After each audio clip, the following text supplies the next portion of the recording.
Hello guys, welcome back to another new video. ఇప్పుడు మనం ఏం చూడబోతున్నాం అంటే విండోస్ని ఎలా డీబ్లోడ్ చేయాలి అండ్ ఇంకా విండోస్లో ఉన్న ఎడ్జ్ని ఎలా ఇన్స్టాల్ చేయాలో చూడబోతున్నాం. Let's go. విండోస్ 11 డీబ్లోటర్ అని కొట్టండి. విండోస్ 11 డీబ్లోటర్ అని కొట్టాక అప్పుడు మీకు ఫస్ట్ ఒక రీపో కనిపిస్తుంది. రీపో మీద క్లిక్ చేయండి. రీపో మీద క్లిక్ చేశాక కనిపిస్తుంది మీకు ఇందులో కోడ్ అనేది కనబడుతుంది. కోడ్ అని కనిపించాక డౌన్లోడ్ జిప్ ఫైల్ అని కొట్టండి. జిప్ ఫైల్ డౌన్లోడ్ చేయండి. డౌన్లోడ్స్లో సేవ్ చేసుకోండి.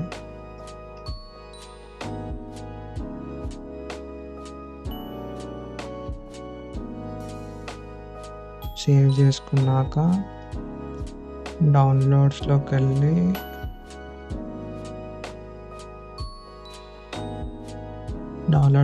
ఎక్స్ట్రాక్ట్ చేయాలి. ఎక్స్ట్రాక్ట్ చేద్దాం. అప్పుడు బై మిస్టేక్ ఓపెన్ చేస్తా. బ్యాక్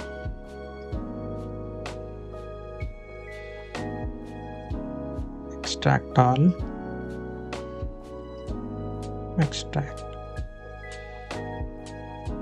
ఎక్స్ట్రాక్ట్ అవుతుంది.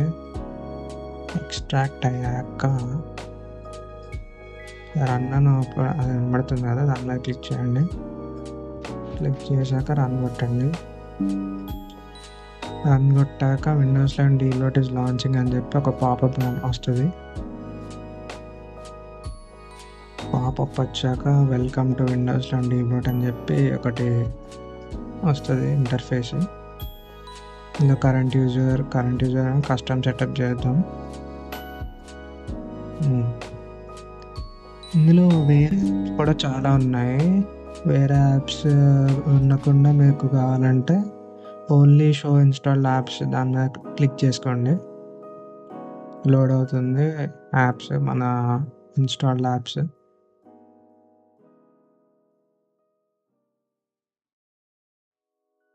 ఇప్పుడు మన ఇన్స్టాల్డ్ యాప్స్ అని కనబడుతున్నాయి. డిఫాల్ట్ యాప్స్ మీద క్లిక్ చేస్తే మొత్తం డిఫాల్ట్ యాప్స్ అన్నీ క్లిక్ అవుతాయి అన్నమాట. Alarm clock, power automate, quick assist,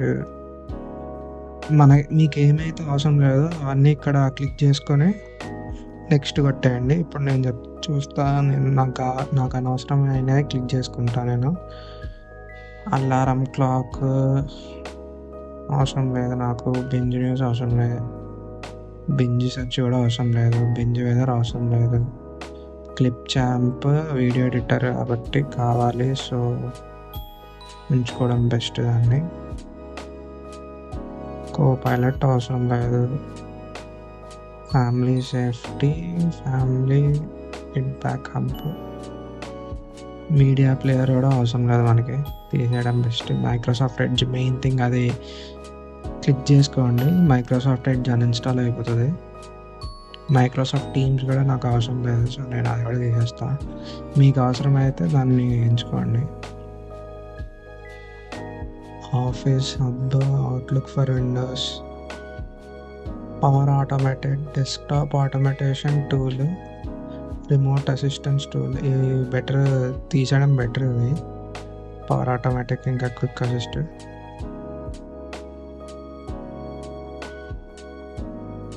click చేసుకోండి, ఉంచుకోండి. ఇది సాలిటరీ కలెక్షన్, అదే గేమ్స్, సాలిటరీ అదే కార్డ్స్ గేమ్ తీసేస్తాము. అది కూడా sound recorder, Spotify. Sound recorder నాకు అవసరం లేదు, నేను తీసేస్తున్నాను. కానీ స్పాటిఫై కూడా నాకు కావాలి కదా, ఉంచుకున్నా. క్లిప్ ఛాంప్, కోపైలట్ అవసరం లేదు, వేస్ట్. అది క్లిప్ ఛాంప్ తీసేస్తా, ఉంచుకుంటా best. Bing weather, Bing search waste, అవి తీసేస్తున్నాయి ఇక్కడ. So media player, Microsoft okay. Office hub,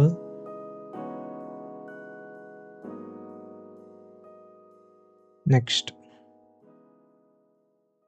privacy and suggest contents disable, telemetry tracking and tracked ads అవసరం లేదు మనకి, ఇది తీసేద్దాం బెస్ట్.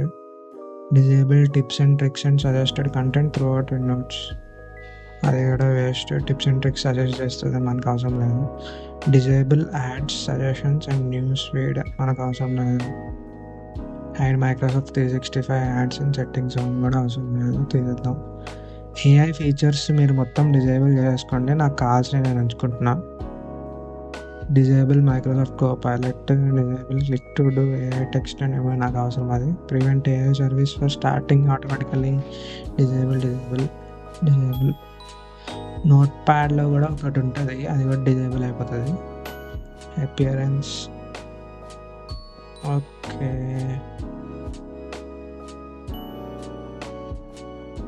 డిజేబుల్ ట్రాన్స్పరెన్సీ ఎఫెక్ట్, ఇవన్నీ అట్లా పెంచడం better. Multi tasking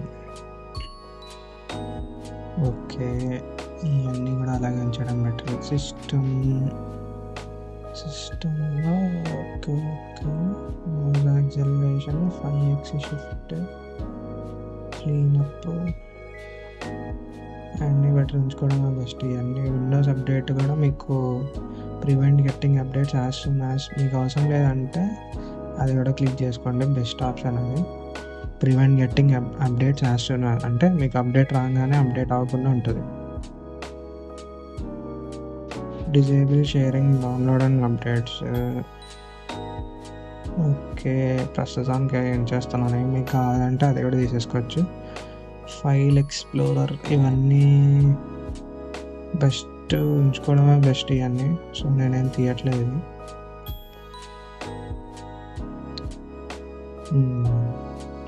duplicate from navigation pane okay optional windows features, enable windows sound box okay, start menu and search, hide recommended sections in the start menu okay, best అది తీసేయండి. Disable phone link కూడా తీసేసుకోవచ్చు, waste అది కూడా చెప్పాలంటే. Disable Bing web search okay, web search ఉంచుకుందాంలే best. Disable Microsoft Store app suggestions and search okay, best. And delete చేసుకోవడం best. టాస్క్ బార్లో ఏం గెలకపోవడం బెస్ట్. మనకి టాస్క్ బార్ లెఫ్ట్ ఉంటుంది, మనకు లెఫ్ట్లో ఉండాల్సిన అవసరం లేదు. మన టాస్క్ బార్ చూసారు ఎంత బాగుందో. Other side settings and home page, disable bloat in Brave browser అంట, మనకు అవసరం అది తీసేద్దాం. ఓకే, డిప్లాయ్మెంట్ సెట్టింగ్స్లోకి వచ్చాము. Configure how you changes will be applied and more changes will be applied to the current logged in user okay. Applies will be apps will be removed for all users okay, all యూజర్స్కి remove చేసేద్దాం మనం. Create system restore point, better మీరు ఒక restore point create చేసుకోండి. And restart with Windows explorer, process to apply all changes immediately okay, ఇది కూడా పెట్టుకుందాం. Applying changes, removing apps 2/18, 3/18, 4/18, 5/18 చూసారా, అక్కడ అయిపోయింది. కోపైలట్ డిలీట్ అయిపోయింది, అక్కడ కింద కనిపించింది చూసారా. అప్లై చేంజెస్ అవుతుంది ఓకే. ఇప్పుడు ఒక పాపప్ వచ్చింది, force uninstall Microsoft Edge, enable to uninstall okay. Would you like to forcefully uninstall, yes మనకు అదే కావాలి. అప్లయింగ్ చేంజెస్ లోడ్ అవుతుంది, ఇంకా 13/18, 14, 15, 16, 17 అయిపోవచ్చింది, 18 ఓకే అయిపోయింది. Applying changes okay, close. ఇప్పుడు చూద్దాం, మనం సెర్చ్ చేసి మన ఎడ్జ్ పోయిందో లేదో చూద్దాం. ఎడ్జ్ పోయింది, కనబడట్లేదు ఎక్కడ. ఇందులో కూడా సెర్చ్ చేసి చూద్దాం. ఎడ్జ్ ఓకే పోయింది, ఎడ్జ్ పోయింది, కనబడట్లేదు. కోపైలట్ చూద్దాం అప్పుడు. కోపైలట్ కూడా కనబడట్లేదు. Let's go. కోపైలట్ కూడా కనబడట్లేదు, మెయిన్ థింగ్ అది కూడా పోయింది. డీబ్లోట్లో నోట్ ప్యాడ్లో చూద్దాం ఇప్పుడు కోపైలట్ ఆప్షన్ ఉందా పోయింది. కోపైలట్ ఆప్షన్ పోయింది. ఓకే, ఇప్పుడు చూద్దాం మన టాస్క్ మేనేజర్లో CPU చూసారా, మెమరీ 80% ఉండడానికి కారణం ఏఐ వల్ల. ఏఐ పీసీ అనమాట నాది, సో మెమరీ ఎప్పుడు అంతే ఉంటుంది ఏఐ పీసెస్కి. ఇంతకుముందు నాకు 300 ప్రాసెసర్స్ రన్ అవుతుండే, ఇప్పుడు 274 రన్ చూసారా. డిస్క్ ఓకే, డిస్క్ అంతా బాగానే ఉంది. జీపీయూ రికార్డ్ చేస్తున్నాను కాబట్టి